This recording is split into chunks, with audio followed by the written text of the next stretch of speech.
ළමයි. දෙවෙනි කාණ්ඩයේ මූලද්‍රව්‍යයන්ගේ රසායන යටතේ තවත් පියවරක් අද.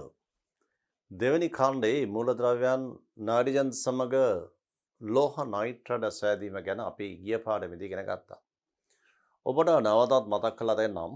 පළවන කාණ්ඩයේ ලිතියම් පමණයි නාඩිජන් සමග ලෝහ නයිට්‍රේට් සාදන්නේ. පළවන කාණ්ඩයේ ලිතියම් පමණයි. දෙවෙනි කාණ්ඩයේ සියලු මූලද්‍රව්‍ය නාඩිජන් සමග ප්‍රතික්‍රියා කළා ලෝහ නයිට්‍රේට් සාදනවා. මේ අනුව පළවන කාණ්ඩයේ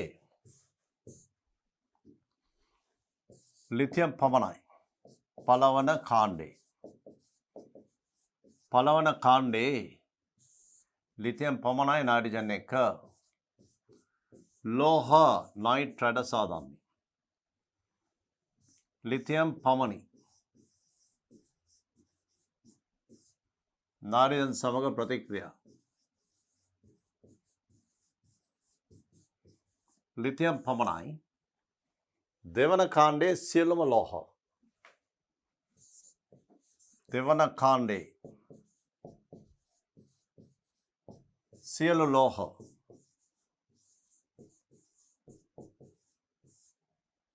නාඩිජන් සමග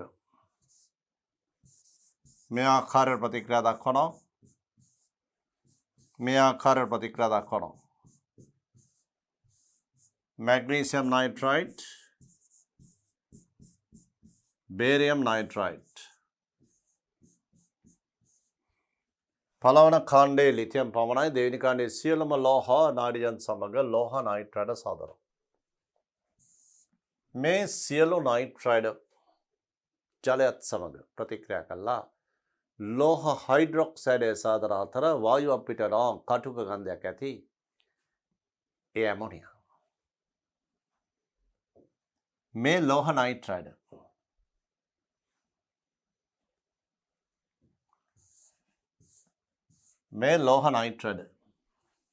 lithium nitride, magnesium nitride, barium nitride මේවට ජලය එකතු කළොත් සෑදෙනවා ලෝහ hydroxide, magnesium hydroxide, barium hydroxide ඒ වගේම ඇමෝනියා කටු ගන්ධයක් ඇති වායුවක්. අපි කොහොමද ඇමෝනියා හඳුනාගන්නේ? ඇමෝනියා වායුව කොහොමද අපි හඳුනාගන්නේ? ඇමෝනියා වායුව හඳුනා ගැනීම සඳහා පරීක්ෂණ කීපයක් අපි ඉදිරිපත් කරනවා. මේ බලන්න. අද අපිට ආරම්භයේදී ඉගෙන ගන්න තියෙන්නේ ඇමෝනියා හඳුනා ගැනීමේ රසායනික පරීක්ෂණ. තෙත රතු ලිට්මස්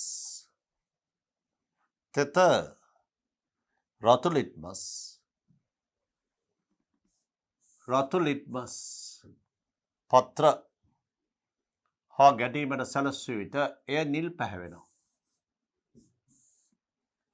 රතු ලිට්මස් නිල් පාට වෙනවා.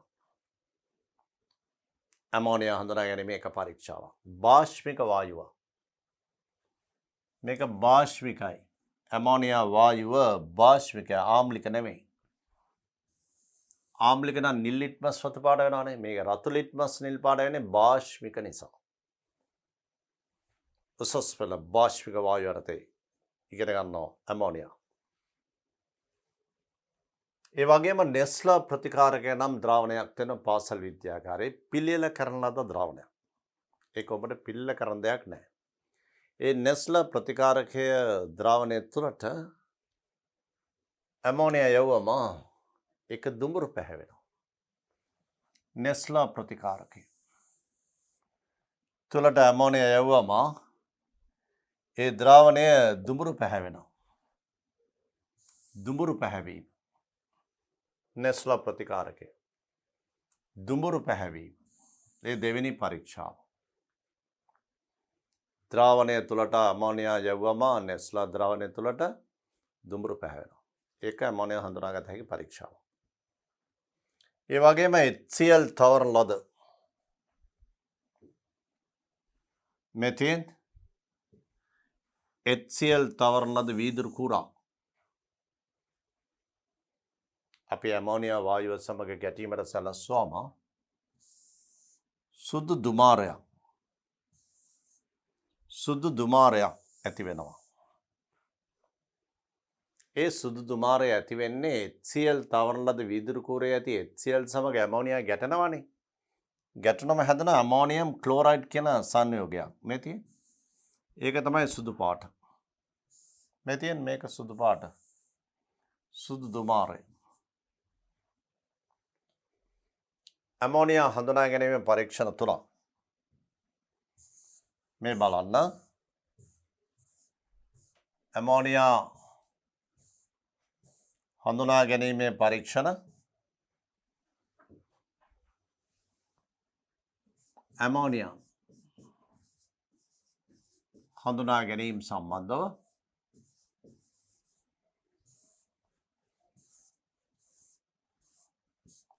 Li 3 and lithium nitride මේකට එකතු කරනවා ජලය එකතු කළාම ලිතියම් නයිට්‍රයිඩයෙන් පිට වෙනවා ඇමෝනියා වායුව. අපි ඇමෝනියා වායුව හඳුනා ගැනීම සඳහා මේ ඇමෝනියා වායුව යොමු කරනවා නෙස්ලා ප්‍රතිකාරකය තුළට. නෙස්ලා ඇමෝනියා වායුව යොමු කරනවා මේක තියෙන්නේ නෙස්ලා ප්‍රතිකාරකය.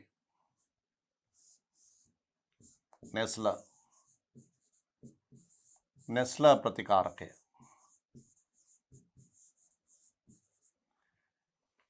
ඇමෝනියා යොමු කරනවා නෙස්ලා ප්‍රතිකාරකය තුළට. එතකොට ඒ නෙස්ලා ප්‍රතිකාරකයේ දුඹුරු පැහැවෙනවා. දුඹුරු පැහැවීම. මේක තමයි එක පරීක්ෂාවක්. නෙස්ලා හා ගැටීමට සැලැස්වන දුඹුරු පාට වෙනවා. තව පරීක්ෂාවක් තමයි ලිට්මස් පත්‍ර පරීක්ෂාව. අපි මේ ඇමෝනියා ගැටීමට සලස්වනවා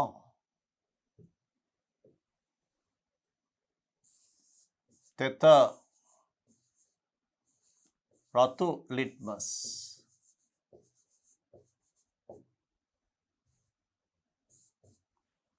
රතු පාට ඒවා නිල් පාට වෙනවා.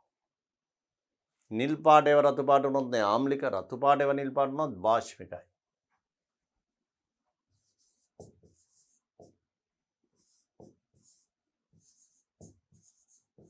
නිල් පාට වෙනවා. මේ රතු පැහැති ලිට්මස් මේ පත්‍රය මේ පරීක්ෂාවෙන් පස්සේ නිල් පාට වෙනවා. මේ විදිහට තෙත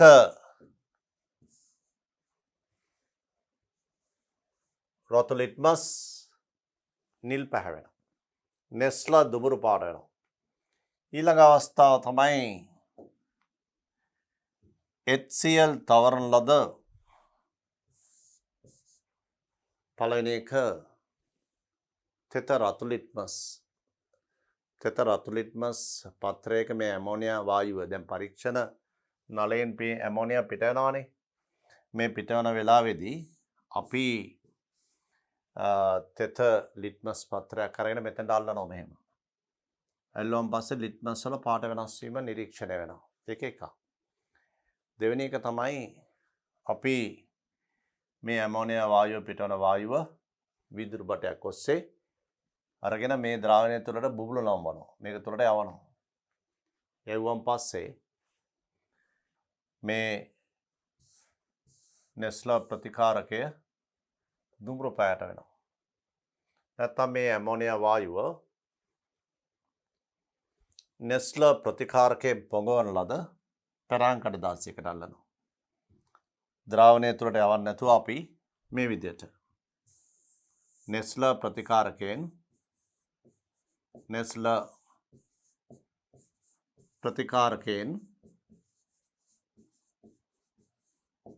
පොඟවන ලද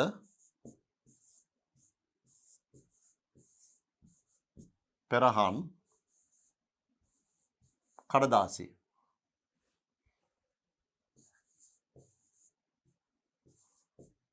නෙස්ල ප්‍රතිකාරකයෙන් පොඟවන ලද පෙරහන් කඩදාසියකට මේ ඇමෝනියා වායුව ගැටීමට සලස්වනවා. එතකොට පෙරහන් කඩදාසිය දුඹුරු පාට වෙනවා. පෙරහන් කඩදාසිය දුඹුරු පාට වෙනවා. මේ පෙරහන් කඩදාසිය දුඹුරු පැහැවෙනවා මේ විදිහට. මේක සම්පූර්ණයෙන්ම දුඹුරු පාට වෙනවා පෙරහන් කඩදාසිය.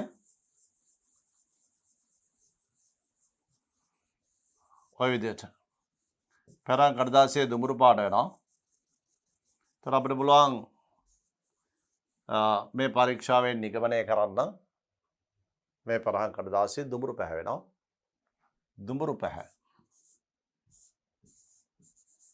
දුඹුරු පැහැවීම. තොට එකෙන් පුළුවන් ඇමෝනියා බව තහරු කරන්න. ඒ විතරක් නෙමෙයි අපිට පුළුවන් තවත් පරීක්ෂණයක් කරන්න. මේකේ මේ හඳුනා ගැනීම පරීක්ෂණයේදී මේ ඇමෝනියා යොමු කරනවා HCl තවරන ලද වීදුරු කූරක් හා ගැටීමට සලස්වනවා. මේ අවස්ථා දෙකයි අපි ඒ සඳහා තෝරගන්නවා මේ ආකාරයට පරීක්ෂණ නලයෙන් මේකෙන්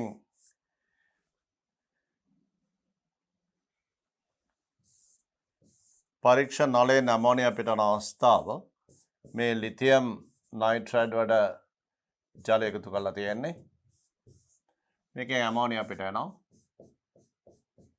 මේ ඇමෝනියා හා ගැටීමට සලස්වන වීදුරු කූරක් අල්ලනවා. මේක HCl තවරන ලද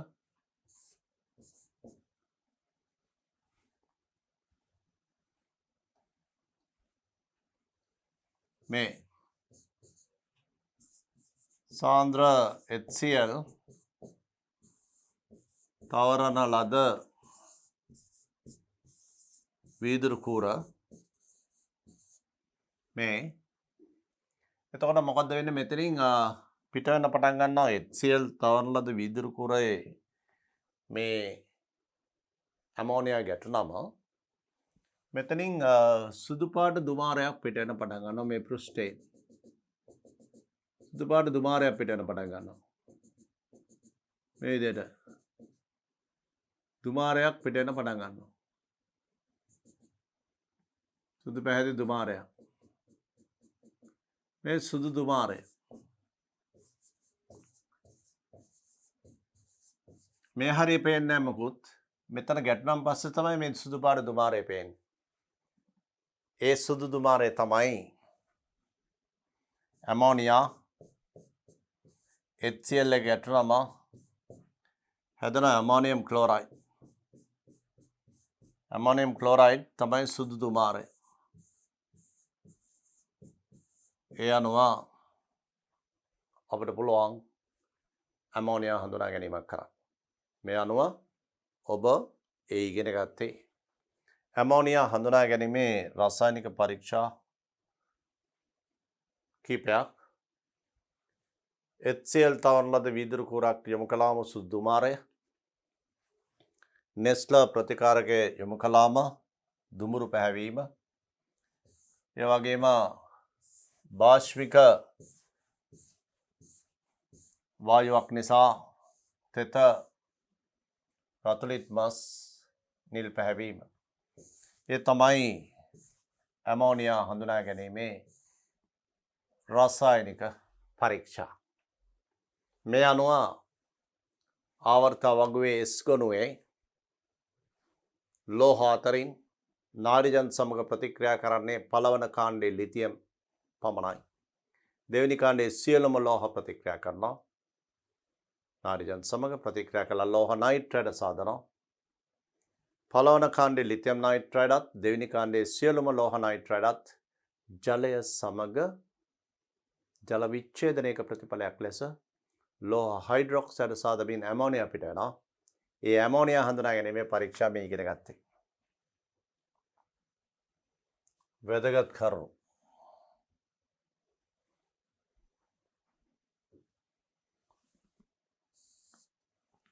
බෙරිලියම් සහ මැග්නීසියම් අලු පැහැති ලෝහ වන අතර දෙවෙනි කාණ්ඩයේ අනිකුත් ලෝහ මෘදු රිදී පැහැයෙන් යුක්තය. ඒ ලෝහවල පැහැය ගැන දීලා තියෙන්නේ. මැග්නීසියම් බෙරිලියම් අලු පැහැති ලෝහ වන අතර දෙවන කාණ්ඩයේ අනිකුත් ලෝහ මෘදු රිදී පැහැයෙන් යුක්තයි කියලා. අපි මේ දැන් දෙවෙනි කාණ්ඩයේ ඔක්සයිඩ් ගැන වැදගත් කොටසක් අධ්‍යයනය කරන්න බලාපොරොත්තු වෙන්නේ. මේ ලෝහවල ස්වරූපය කියලා තියෙන්නේ අලු පැහැති සහ රිදී දිලිසෙන සුළු බව. බලමු ඔක්සයිඩ් සම්බන්ධයෙන් වැදගත්ම දෙයක්. S ගණුවේ ඔක්සයිඩ් අතරින් පළවන කාණ්ඩයේ සහ දෙවෙනි කාණ්ඩයේ ඔක්සයිඩ් අතරින් එකම එක ඔක්සයිඩයයි උභය ගුණී. ඒ තමයි බෙරිලියම් ඔක්සයිඩ්. මේවා භාෂ්මික ඔක්සයිඩ්. දෙවෙනි කාණ්ඩයේ අනිකුත් ඔක්සයිඩ් උභය ගුණී වෙන්නේ බෙරිලියම් පමණයි. බෙරිලියම් අම්ල එක බෙරිලියම් භාෂ්ම එක. උභය ගුණී කියන එකේ අදහස අම්ල සමගත් භාෂ්ම සමගත් ප්‍රතික්‍රියා කළා මේ බලන්න හයිඩ්‍රජන් නිදහස් කිරීම. මේ අම්ල මේ භාෂ්ම සාමාන්‍යයෙන් ලෝහයක් අම්ලත් එක්ක විතරයි ප්‍රතික්‍රියා කරන්නේ. අම්ලත් එක්කත් හයිඩ්‍රජන් භාෂ්මත් එක්කත් hydrogen. Beryllium sulphate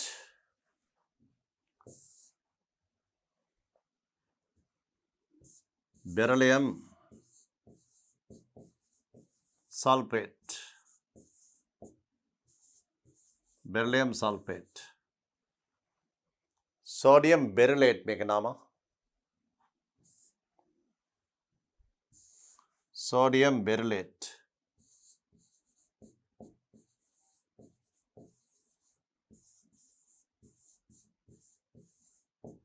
sodium berylate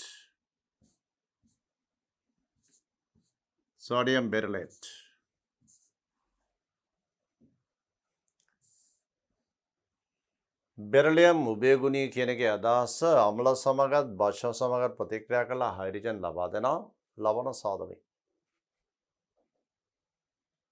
S ගණුවේ oxide අතරින් බෙරිලියම් පමණයි උභයගුණී ලක්ෂණ පෙන්වම් කරන්නේ. අම්ල සහ භාෂ්ම දෙවර්ගයත් එක්කම හයිඩ්‍රජන් දෙන්නේ බෙරිලියම් විතරයි. බෙරිලියම් උභයගුණී ලෝහයකි. බෙරිලියම් උභයගුණී ලෝහයකි. අම්ල මෙන්ම භාෂ්ම සමග භාෂ්ම සමගද ප්‍රතික්‍රියා කරයි. සාමාන්‍යයෙන් ලෝහ අම්ල සමග පමණක් හයිඩ්‍රජන් පිට කරනවා. නමුත් මේ බලන්න උභයගුණී ලෝහ අම්ල වගේම භාෂ්ම සමග හයිඩ්‍රජන් පිට කරනවා.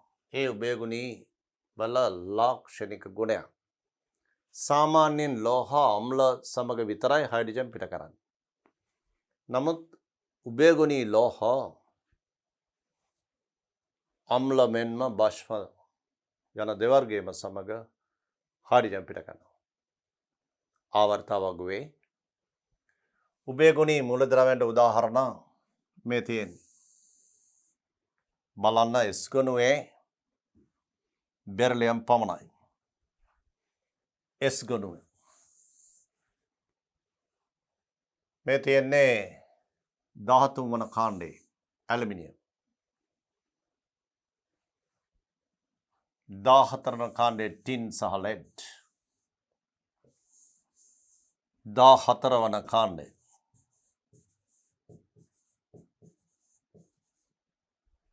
බෙරලියම් ආවර්තවගේ දෙවෙනි කාණ්ඩය දෙවන කාණ්ඩය එස්ගොනුව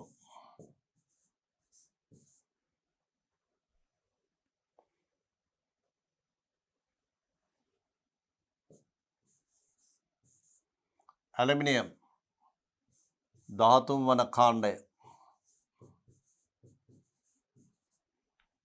ඇලුමිනියම් 13 වන කාණ්ඩය ඒක පිගනුව මේ 14 වෙනි කාණ්ඩය පිගනුව මේ sync ඩීගනුවේ ආර්ථවගුවේ sync ඩීගනුව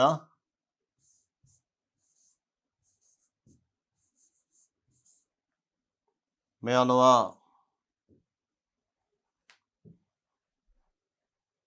S ගනුව P ගනුව D ගනුව SPD ගුණවල ඇති උභයගුණී ගුණ දක්වන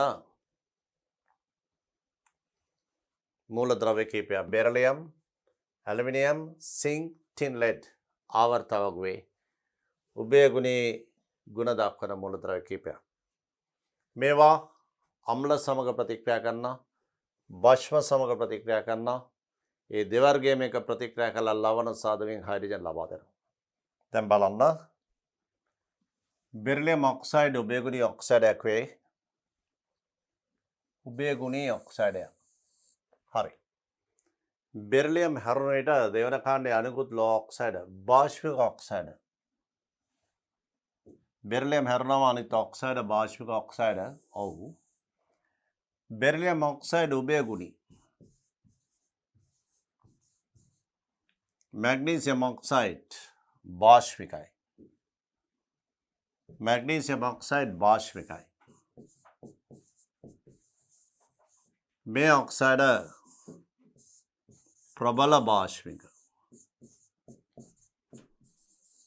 मैग्नीशियम ऑक्साइड बाष्पिकाय मेनो देवन खांडे ऑक्साइड गत्तොත් बेरिलियम ऑक्साइड උඩම තියෙන එක නා උභයගුණී मैग्नीशियम ऑक्साइड बाष्पिक अनित ऑक्साइड प्रबल बाष्पिक දැන් බලමු बाष्पिक ऑक्साइड කියන්නේ අදහස් කරන්නේ ඇයි बाष्पिक කියන්නේ අම්ලත් එක්ක ලවණ සහ ජලය හදන මේ තියෙන්නේ बाष्पिक කියන එකේ අදහස අම්ලත් එක්ක ලවණ සහ ජලය बाष्पिक ऑक्साइड මේ අනුව දෙවෙනි කාණ්ඩේ मैग्नीशियम ऑक्साइड बाष्पिक ऑक्साइड ඒ වගේම උභයගුණී ඔක්සයිඩ් යන අදහස් කරන්නේ එයාට තියෙන ආම්ලික ගුණ මෙන්ම बाष्पिक ගුණ ආම්ලික ගුණයි बाष्पिक ගුණයි මේ ගුණ දෙවර්ගයේම පවතින උභයගුණී ඔක්සයිඩ් වලට बेरिलियम ऑक्साइड උභයගුණී නිසා එයාට ආම්ලික ගුණත් තියෙනවා භාෂ්මික ගුණත් තියෙනවා මේ බලන්න बेरिलियम ऑक्साइड වල ආම්ලික ඔක්සයිඩයක් ලෙස හැසිරීම පෙන්눔 කරන්නේ ආම්ලික ඔක්සයිඩයක් නම් එයා භස්මයක් සමග ලවණ සහ ජලය සාදනවා මේ බලන්න सोडियम हाइड्रोक्साइड सम प्रतिक्रिया बेरिलियम ऑक्साइड सोडियम बेरिलेट में सोडियम बेरिलेट सूत्र हदागने मे विदिहट बेरिलियम ऑक्साइड हुई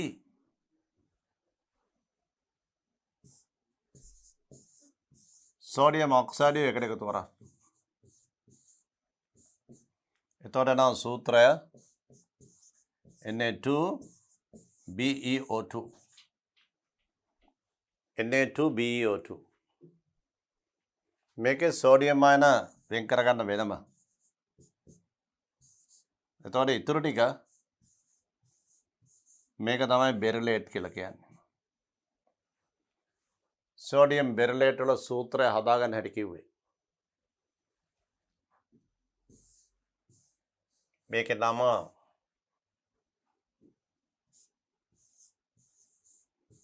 බෙරිලේට්, සෝඩියම් බෙරිලේට්. ඔය බෙරිලියම් ඔක්සයිඩය උභයගුණී කියලා කිව්වනේ. උභයගුණී කියන්නේ ආම්ලික ගුණයි භාෂ්මික ගුණයි දෙකම තියෙන ඒ ඔක්සයිඩයට. ඒතර උභයගුණී ඔක්සයිඩය නම් ආම්ලික ගුණක් තියෙනවා භාෂ්මික ගුණක් තියෙනවා. මේ ආම්ලික ගුණ පෙන්වීම භාෂ්මත් එක්ක ප්‍රතික්‍රියා කරලා ලවණයක් හැදෙනවා සෝඩියම් බෙරිලේට් සහ ජලය. මේ ආම්ලික ගුණනේ. දැන් බලමු භාෂ්මික ගුණ. බෙරිලියම් ඔක්සයිඩ් භාෂ්මික ඔක්සයිඩයක් ලෙස හැසිරීම මේ තියෙන අම්ලත් එක්ක ප්‍රතික්‍රියා. භාෂ්මික ගුණ ඇති බව පෙන්වන්නේ මේ විදිහට. භස්ම ලෙසින් බෙරිලියම් ඔක්සයිඩ් භාෂ්මික ඔක්සයිඩයක් නම් අම්ලත් එක්ක ලවණ සහ ජලය. මේ තියෙන බෙරිලියම් සල්ෆේට් සහ ජලය. මේ අනුව ඔබට දැන් පැහැදිලි බෙරිලියම් ඔක්සයිඩ් ආම්ලික ගුණක් තියෙනවා භාෂ්මික ගුණක් තියෙනවා. ඔක්සයිඩය භස්ම සමග ඔක්සයිඩය ප්‍රතික්‍රියා කරන නිසා එය ආම්ලික ඔක්සයිඩයක් බව තහවුරු වේ. තවද එම ඔක්සයිඩය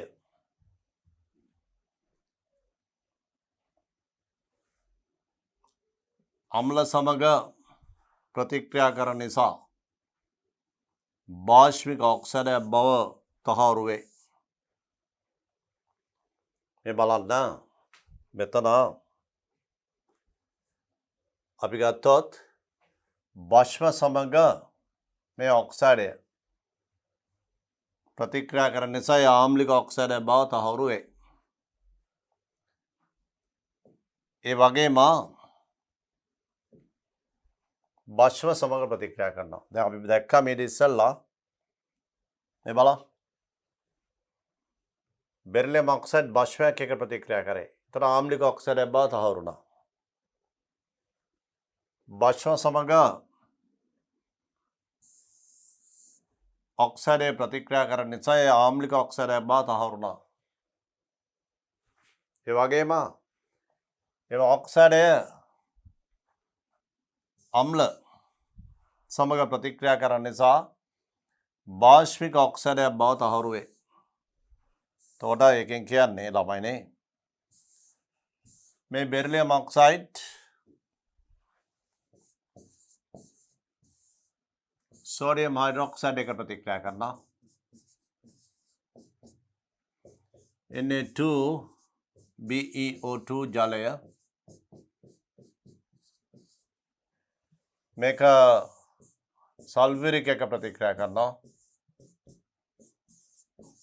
බෙරිලියම් සල්ෆේට් ජලය මේ අනුව බෙරිලියම් ඔක්සයිඩය භස්මයත් එක්ක ප්‍රතික්‍රියා කරන වෙලාවේදී මෙයා ක්‍රියාත්මක වෙන්නේ භස්මයක් එක්ක ආම්ලික ඔක්සයිඩයක්. ආම්ලික ඔක්සයිඩ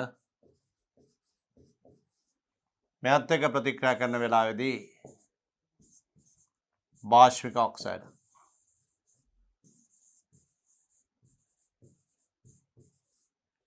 භාෂ්මික ඔක්සයිඩයක් නිසා තමයි අම්ලත් එක්ක ප්‍රතික්‍රියා කරේ.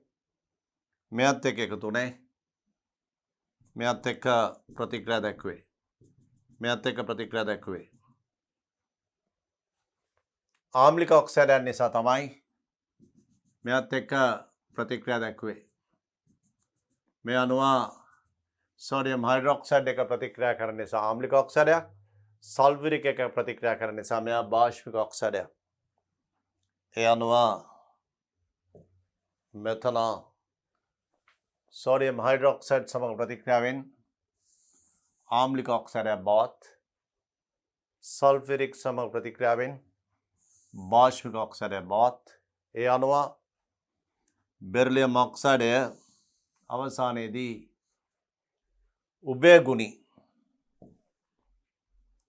උභයගුණී ඔක්සයිඩයක් බව තහවුරු වෙනවා.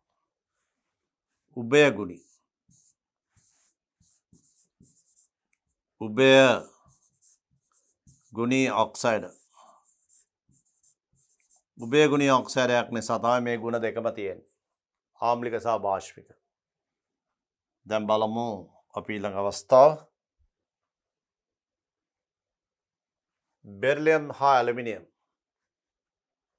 ඔබ දැක්කා දෙවන කාණ්ඩයේ බෙරිලියම්, ධාතු වන කාණ්ඩයේ ඇලුමිනියම්. ආවර්තාවකයේ මේ දෙන්නේ ඉන්නේ විකර්ණයක. විකර්ණ සම්බන්ධතාවක් ලෙස හඳුන්වනවා. බෙරිලියම් හා ඇලුමිනියම් උභයගුණී වන අතර ඒවායේ ඔක්සයිඩද උභයගුණී ඔක්සයිඩ වේ.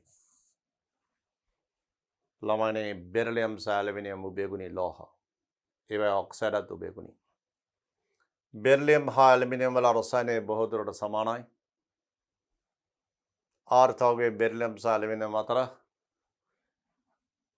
විකර්ණ සම්බන්ධතාවක් ඇසුරින් ඒ අවබෝධ කරගත හැකි කියලා සඳහන් වෙනවා. ඒ කියන්නේ මේ විකර්ණයක තියෙන මුලද්‍රව්‍ය දෙකේ රසායනයේ බොහෝ දුරට සමාන බව තමයි එකෙන් කියවෙන්නේ.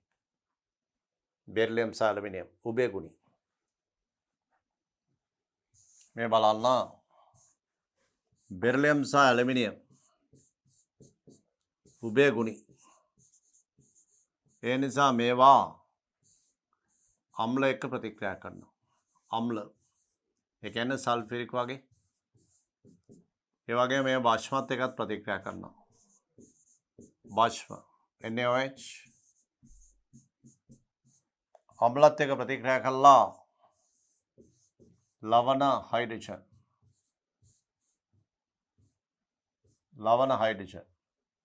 මේ පැත්තත් ලවණ හයිඩ්‍රජන්. උභයගුණී කියන එකේ අදහස ඔබට දැන් පැහැදිලි ඇති. මේ දෙන්නම උභයගුණී. ඒ වගේම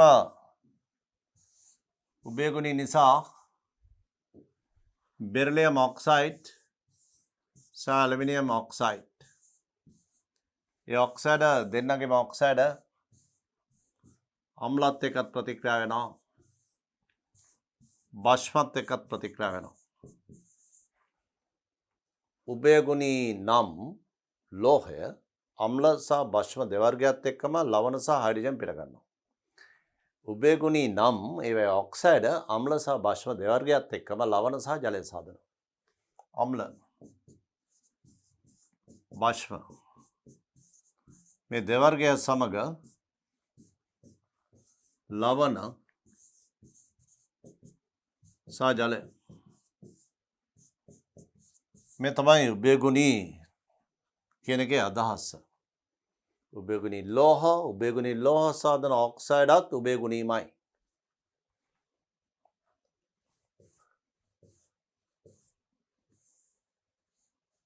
බෙරිලියම් සහ ඇලුමිනියම් විකර්ණයක තියෙන දෙන්නම එක හා සමාන ගුණ දක්වන්නේ. බෙරිලියම් සහ ඇලුමිනියම් උභයගුණී නිසා මේ ආකාරයට ඔබ මේකේ ප්‍රතික්‍රියා ලියන්න. මේ බලන්න බෙරිලියම් සල්ෆියුරික් එක. Beryllium sulphate hydrogen.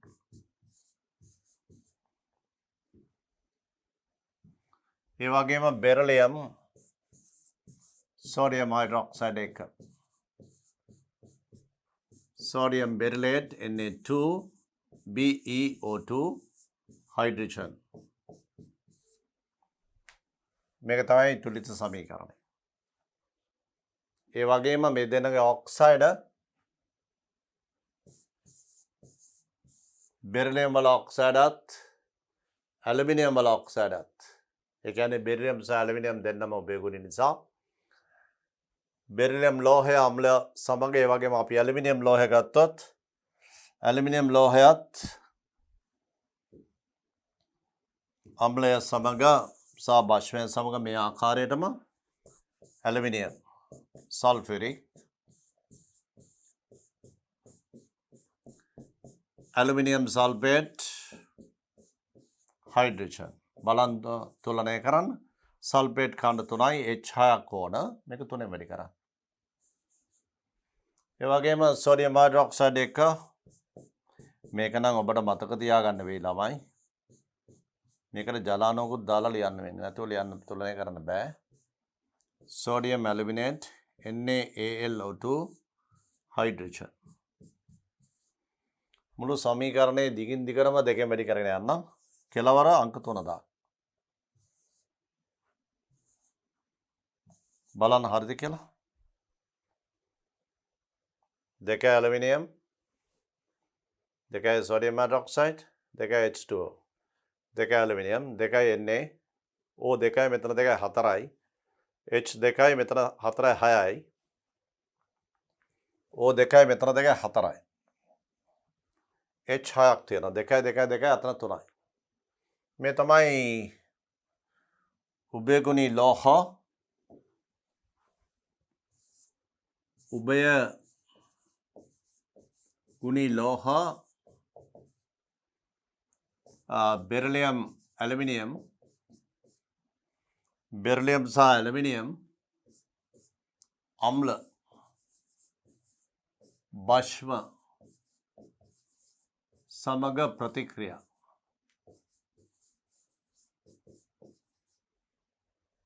අම්ල සහ භස්ම සමග ප්‍රතික්‍රියා. එතකොට මේ බෙරිලියම් ලෝහය මේ ඒ වගේම බෙරිලියම් ඔක්සයිඩ්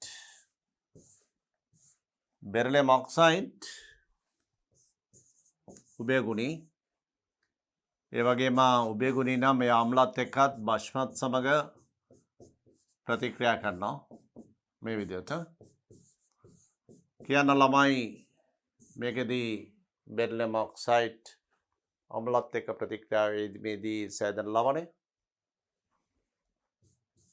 බෙරිලියම් සල්ෆේට් ජලය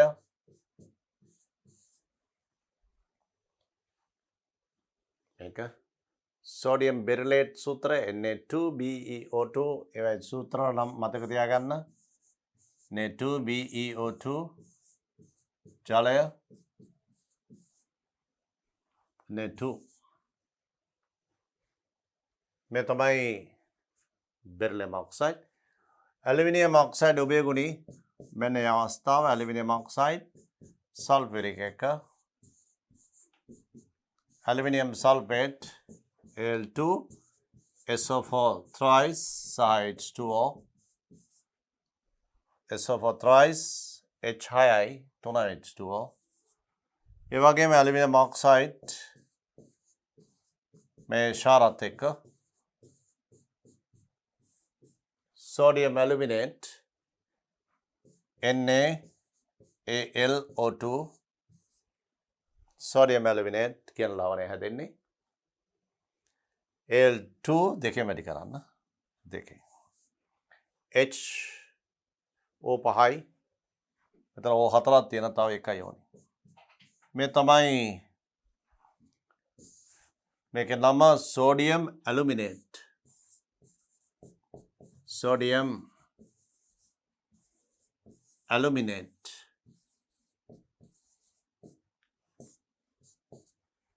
උභයගුණී ඔක්සයිඩ් ගැන සම්පූර්ණයෙන්ම සාකච්ඡා කළේ. අපි බලමු ඊළඟට සාකච්ඡා කරන්න දෙවන කාණ්ඩයේ කාබනේට වල තාප වියෝජනය. මේ බලන්න. දෙවන කාණ්ඩයේ කාබනේට ඝන සංයෝග. මේ මැග්නීසියම් කාබනේට්. සියලුම දෙවෙනි කාණ්ඩයේ කාබනේට ඝන සංයෝග ඒවා රත් කළාම ඔක්සයිඩය සහ කාබන් ඩයොක්සයිඩ් බවට වියෝජනය වෙනවා. තරමක ඉහළ උෂ්ණත්වයකදී වියෝජනය සිද්ධ වෙනවා.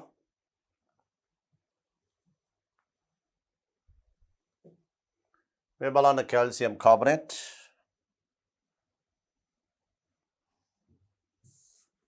කැල්සියම් කාබනේට් රත් කළාම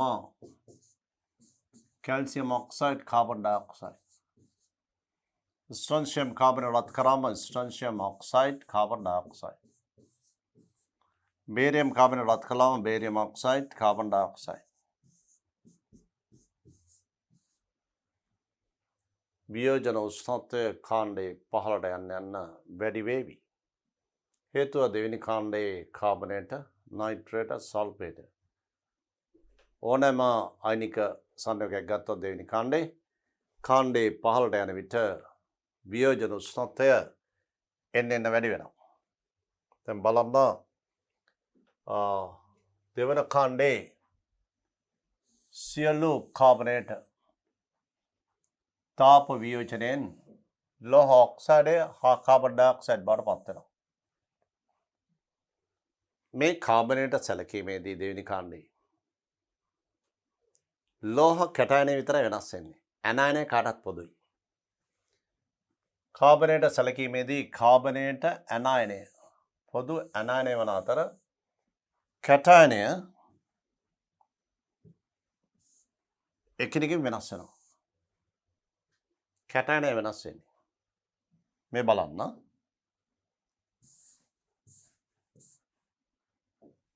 beryllium, magnesium, calcium, strontium, barium. මේ අරය. මේ බලන්න අරය. එන්නම කාණ්ඩයේ පහළට අරය වැඩි වෙනවා. මේ කාබනේට්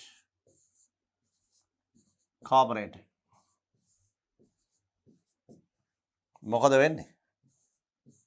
කැටයනයේ අරය වැඩි වන විට ඒ කැටයනයේ ධන විද්‍යුත් ක්ෂේත්‍රයේ බලපෑම මේ ඇනයනයට මේ ධන විද්‍යුත් ක්ෂේත්‍රයේ බලපෑම ඉතා අඩුයි.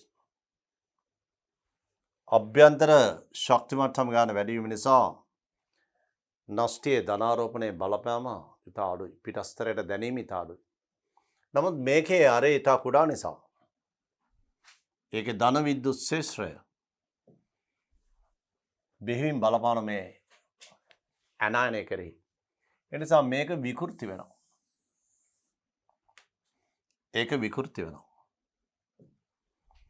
මේක ගෝලාකාරව තියෙනවා. මේක තරමක් විකෘති වෙනවා. ඉහළට යන්න විකෘති වන ප්‍රමාණය ඉහළ යනවා. එහෙම වෙන්නේ කැටයනයේ ධන විද්‍යුත් ක්ෂේත්‍රයේ බලපෑම නිසා. ඉහළට යන විට අරය කුඩා වීම නිසා ඒ කැටයනයේ ද්‍රවීකරණ බලය ඉහළ යනවා. අපි මේක හඳුන්වන්නේ ද්‍රවීකරණ බලය හැටියට. මේ නිසා කැටයන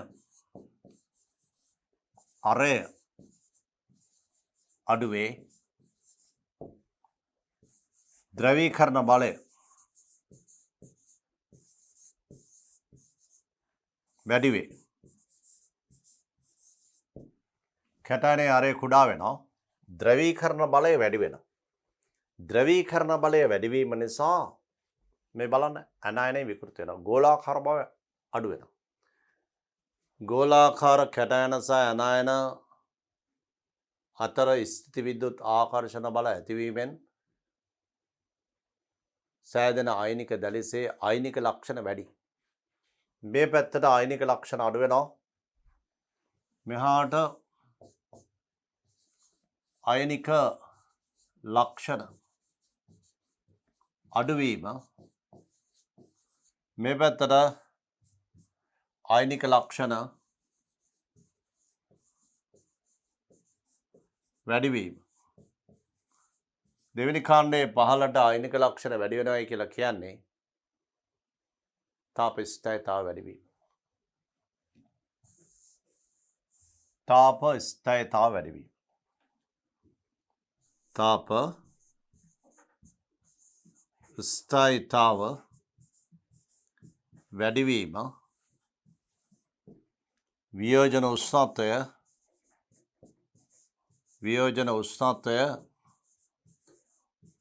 වැඩි වේ. වියෝජන උෂ්ණත්වය ඉහළ යනවා. වැදගත්ම දේ තමයි වියෝජන උෂ්ණත්වය ඉහළ යාම. වියෝජන උෂ්ණත්වය ඉහළ යනවා. මේ ආකාරයට.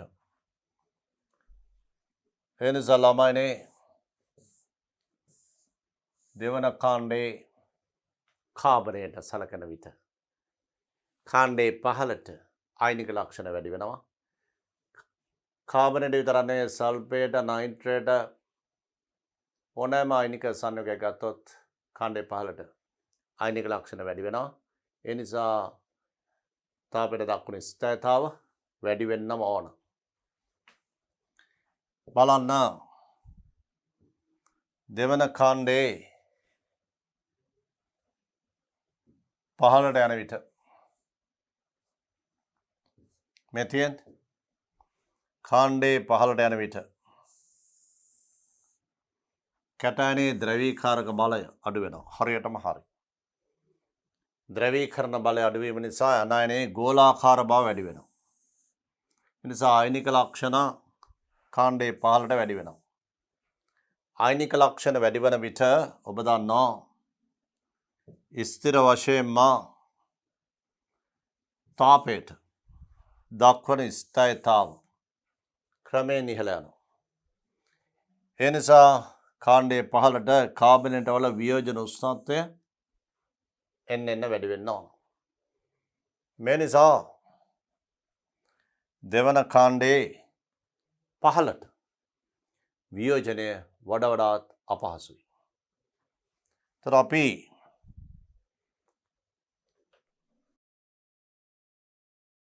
මේ තියෙන්නේ කැටයනවල මේ කැටයනවල කැටයන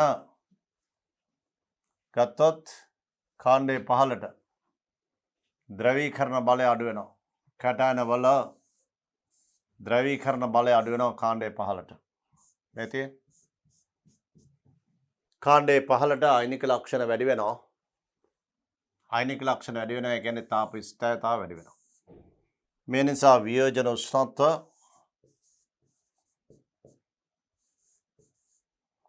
වියෝජනය වන උෂ්ණත්ව ආරෝහණ රටාව මේ විදිහට beryllium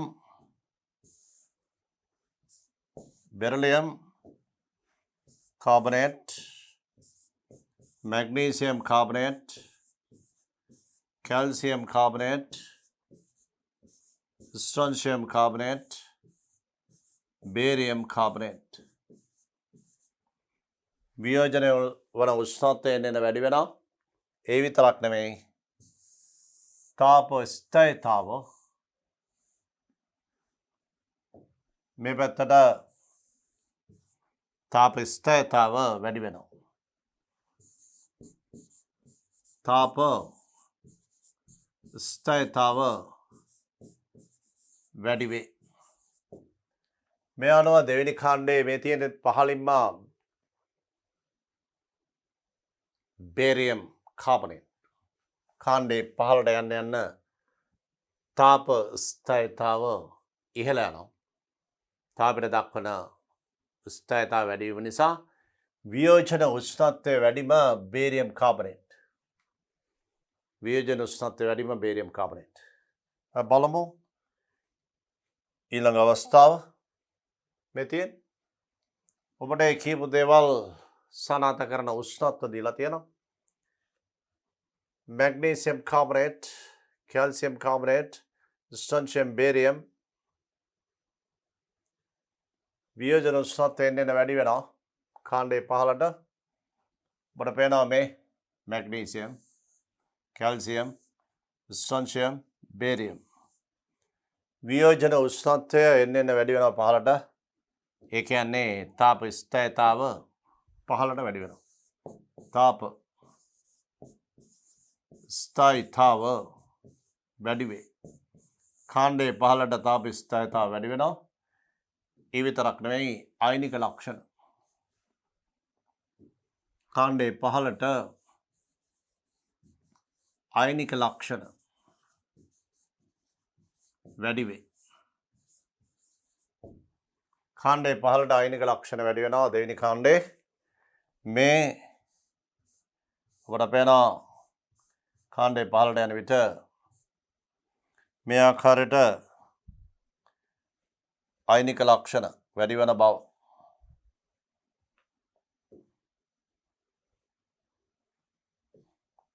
මේ දෙවෙනි කාණ්ඩයේ පහළට වියෝජන උෂ්ණත්වයෙන් යන වැඩි වෙනවා. ආයනික ලක්ෂණ කාණ්ඩයේ පහළට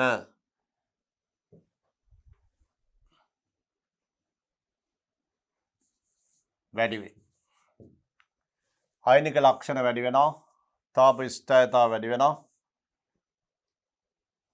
වියෝජන උෂ්ණත්වය ඔබට පේනවා වැඩි වෙන බව. 640 900 1100 1300 එන්න වියෝජන උෂ්ණත්වයත් පහළට වැඩි වෙනවා. බලන්න කාබනේට වියෝජනය වල සාරාංශය දෙන්න හදන්නේ. පළවන කාණ්ඩේ රසායන අපි මීට පෙර ඉගෙන ගත්තේ. ඔබට මතක ඇති පළවන කාණ්ඩේ ලිතියම් කාබනේට් විතරයි තාප වියෝජනය වන්නේ. ලිතියම් කාබනේට් වියෝජනය වීමෙන් පළමුවන කාණ්ඩේ ලිතියම් කාබනේට් වියෝජනය වෙලා ලිතියම් ඔක්සයිඩ් කාබන් ඩයොක්සයිඩ් බවට පත් වෙන මේ තියෙන. Lithium oxide carbon dioxide lithium carbonate පමණයි. සෝඩියම් කාබනේට් පොටෑසියම් කාබනේට් තාප වියෝජනයට ලක් වෙන්නේ නැහැ. ලිතියම් කාබනේට් විතරයි. දෙවන කාණ්ඩේ සියලුම කාබනේට් වියෝජනය වෙනවා ලෝ ඔක්සයිඩ් කාබන් ඩයොක්සයිඩ් බවට. ලිතියම් සහ මැග්නීසියම් අතර විකර්ණ සම්බන්ධතාවක් පවතී කියලා ඔබට කියලා දුන්නා. ඒ කියන්නේ පළවන කාණ්ඩේ ලිතියම් වල රසායනයයි දෙවෙනි කාණ්ඩේ මැග්නීසියම් වල රසායනය බොහෝ දුරට සමානයි. ඒ නිසා මැග්නීසියම් කාබනේට් වියෝජනය වෙලා මැග්නීසියම් ඔක්සයිඩ් කාබන් ඩයොක්සයිඩ් බවට පත් වෙනවානේ. ඒ විදිහමයි ලිතියම් කාබනේට් වියෝජනයෙන් lithium oxide carbon dioxide. Lithium සහ මැග්නීසියම් වල රසායනය බොහෝ දුරට සමානයි. ඒ වගේම ඔබට මතකයි පළවන කාණ්ඩේ ලිතියම් විතරයි නයිට්‍රජන් එක ලිතියම් නයිට්‍රේට් හැදුවේ. දෙවෙනි කාණ්ඩේ සියලුම ලෝහ නයිට්‍රජන් එක ලෝහ නයිට්‍රේට් හදනවා. මැග්නීසියම් නයිට්‍රජන් එක මැග්නීසියම් නයිට්‍රේට් හදනවා. ඒ වගේම ලිතියම් නයිට්‍රජන් එක මැග්නීසියම් නයිට්‍රේට් හදනවා වගේම ලිතියම් නයිට්‍රේට් උත් හදනවා. මේ අනුව ලිතියම් සහ නයිට්‍රජන් වල රසායනය බොහෝ දුරට සමානයි. ඒකයි විකර්ණ සම්බන්ධතාවයෙන් පෙන්වුම් කරන්නේ. මේ බලන්න ලිතියම් සහ මැග්නීසියම් අතර විකර්ණ සම්බන්ධතාවක් පවතී. හරියටම හරි. ඒ නිසා ලිතියම් වල රසායනය බොහෝ දුරට මැග්නීසියම් වල රසායනයට සමානයි. මේ බලන්න ලිතියම් නයිට්‍රජන් එක ලිතියම් නයිට්‍රයිට් මැග්නීසියම් නයිට්‍රජන් එක මැග්නීසියම් නයිට්‍රයිට් එක වගේ දෙන්නම ප්‍රතික්‍රියා කරන්නේ. ඒ වගේම ලිතියම් කාබනේට් වියෝජනය lithium oxide carbon dioxide magnesium carbonate වියෝජනය මැග්නීසියම් ඔක්සයිඩ් කාබන් ඩයොක්සයිඩ්.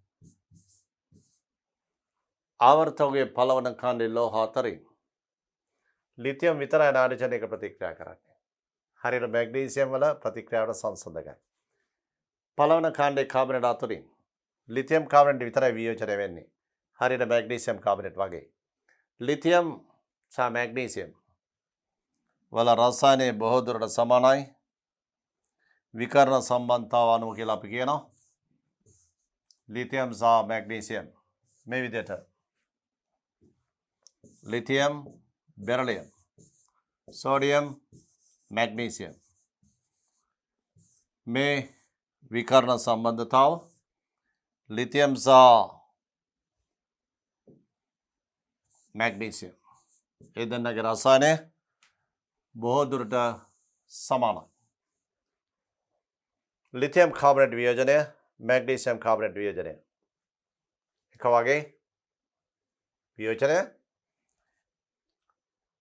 මේ අනුව ආවර්ත වගුවේ S ගණුවේ දෙවෙනි කාණ්ඩයේ මූලධනයන්ගේ රසායනය යටතේ අපි අවසානයේ සාකච්ඡා කරේ කාබනේට් වල ස්ථායීතාව පිළිබඳව S ගණුවේ පළවන කාණ්ඩේ කාබනේට ගත්තම මේ තියෙන්නේ පළවෙනි කාණ්ඩේ කාබනේට අතරින් ලිතියම් කාබනේට් පමණයි වියෝජනය වෙන්නේ ලිතියම් ඔක්සයිඩ් කාබන් ඩයොක්සයිඩ් බවට. පළවන කාණ්ඩේ sodium carbonate potassium carbonate rubidium carbonate සහ සීසියම් කාබනේට් මේ කාබනේට කිසිවක් තාප වියෝජනයට ලක් වෙන්නේ නැහැ. තාප ස්ථායි. ඒ වගේම දෙවෙනි කාණ්ඩේ සියලුම කාබනේට beryllium magnesium calcium strontium barium මේ සියලුම කාබනේට තාප වියෝජනයට ලක් වෙනවා.